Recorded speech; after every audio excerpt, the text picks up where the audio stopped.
Hey everybody, welcome back to Video Game SO. Today we're going to be doing a series of the Unported Playlists where I take a look at my favorite unported arcade games of all time. And today we're playing Wangan Midnight Maximum Tune 6, not Lethal Weapon the game, although that character there definitely looks like Murtaugh from Lethal Weapon. And when I say the Wangan Midnight Tune series is absolutely some fantastic arcade racing that kind of takes Ridge Racer and puts it together with Initial D, I 100% mean it. Before I get far involved, do me a huge favor down below, hit like and subscribe and ring that notification bell, definitely helps us out. If you feel so inclined and want to support the channel, I got a Patreon link down below as well. But I most recently did a Wangan Midnight episode maybe 2.5, 3 years ago on Unported Playlist, and we played the third entry in this franchise. We're now on 6, which has been eclipsed by 6RR, but I figure we get a baseline and maybe in a year or two, I'll talk about the most recent game, because pretty much every Wangan game is almost the same as the previous game. Sure, the races are different, the characters and cars can be different, and the courses can be different, but it is all the same thing as Initial D. If you love one, you're going to love them all. If you don't love one, you probably won't find anything in the rest of the games. But this is just an absolutely amazing highway racer. The rules of the game are very simple. You start at one place and you need to get to the finish line and you need to beat your rival there. So there are no laps. It is a point A to point B race. And I absolutely love that as far as the design is concerned. And of course, because we are racing through Japan, all of the courses, all of the tracks, all of the things that you see on the side are just absolutely stunning. And I will say this game is going to give you some stiff challenge. You're going to have to get very good very quickly if you want to get into the later story modes. But obviously an arcade racing game lives or dies on its handling and physics. If the car doesn't handle well or if the physics aren't good, it doesn't matter how pretty the game is or how fast it moves, you're just not going to enjoy it. The best part about the Wangan series is that it is absolutely some of the best physics and arcade handling Namco's ever put out. It definitely doesn't feel too much like a Ridge Racer game outside some of the drifting mechanics, but this is every bit as good as something like Initial D, even if it takes place in a completely different universe, because just like Initial D, this is based on a manga in Japan that I know absolutely nothing about, never watched an episode, never read a copy, so if you're familiar with this series outside of the racing games, give me a little synopsis down below, because outside of playing the arcade games, I've absolutely no idea what's going on, but I know I do love them. And I always appreciate what the developers here have done with the overall signposting in the game.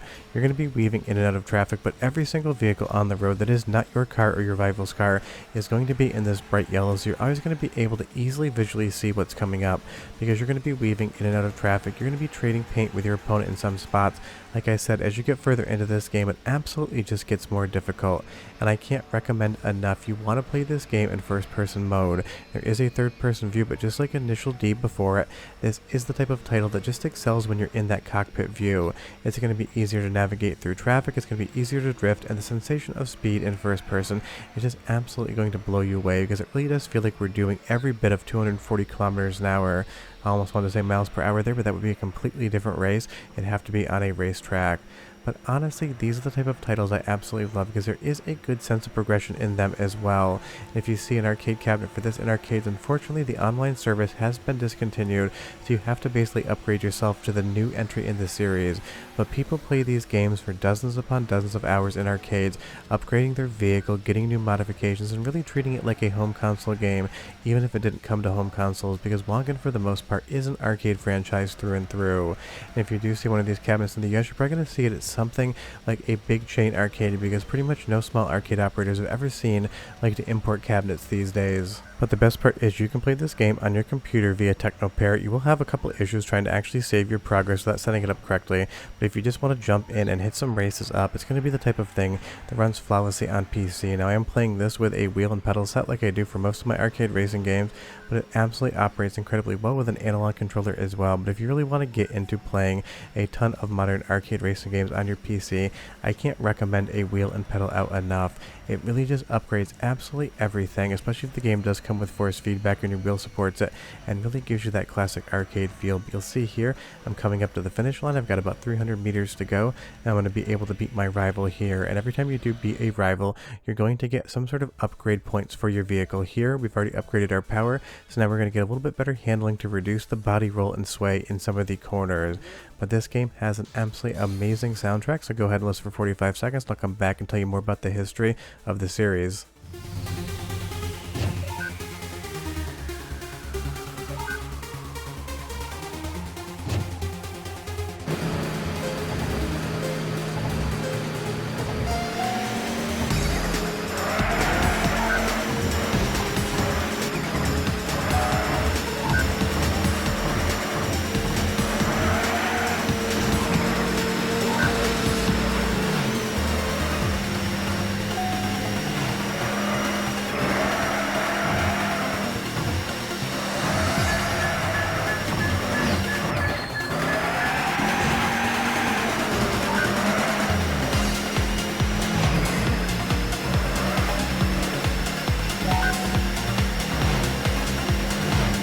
The bass line there, the engine noises, all of the tires screeching when you go into a drift, and even the sound when you have that wind rushing by you as you pass a vehicle. The soundscape in this game, along with the actual music playing underneath it, just drives that intensity forward and absolutely makes you want to race a perfect race, and you're going to have to do that in some of the later levels. But I love all the Sakura blossom trees here coming out at night. This game is just absolutely pretty, and if I had to compare it to something, and it's a weird comparison, I'd say it's basically the anti-Outrun 2. It has that same vibe, a start to finish A to B race. It's got that classic Japanese developed feel to it, but it's absolutely grounded and about as close to reality as you can get outside of playing a sim, versus obviously Outrun 2 being a pure arcade game. Because even though this is an arcade game, it takes place in a real world, and a lot of the handling and physics of the vehicles are very close from what I understand to their real world counterparts, and because they do have full licenses for all of the car manufacturers, you're actually racing cars that exist in the real world, not stuff that Namco made up. Because obviously on the Ridge Racer side of things, basically all the vehicles in there are of their own design and imagination, and that may be very well why you don't see these games ported to home consoles. They may have only licensed them for the arcades, because you have to basically license for every different release medium.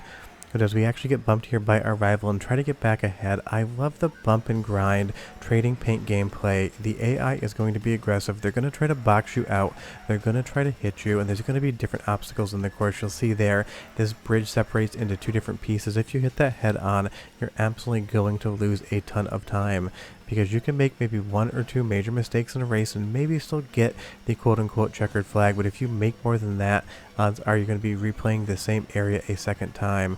But you'll see here we were able to beat the rival again and move on to the next race. And I love this guy here is a cameraman. He succeeded, but he doesn't feel fulfilled. Trust me, buddy, I understand the sentiment completely.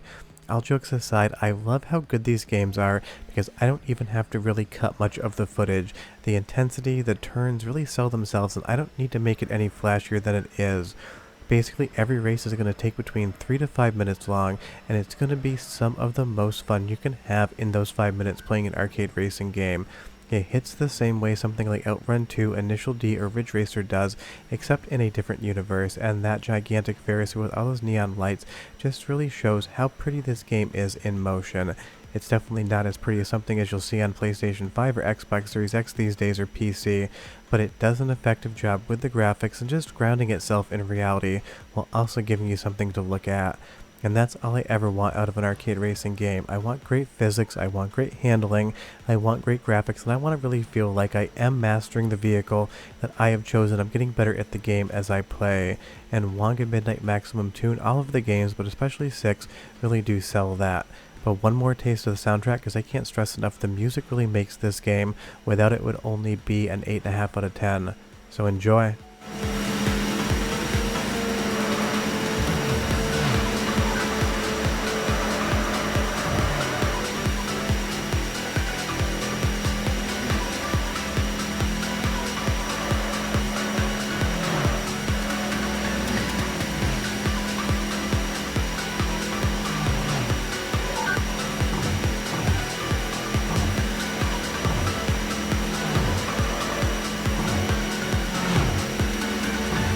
Just a further testament of how important music and sound is in an arcade racing game to sell the illusion of going very fast on a highway that you should not be going down that fast.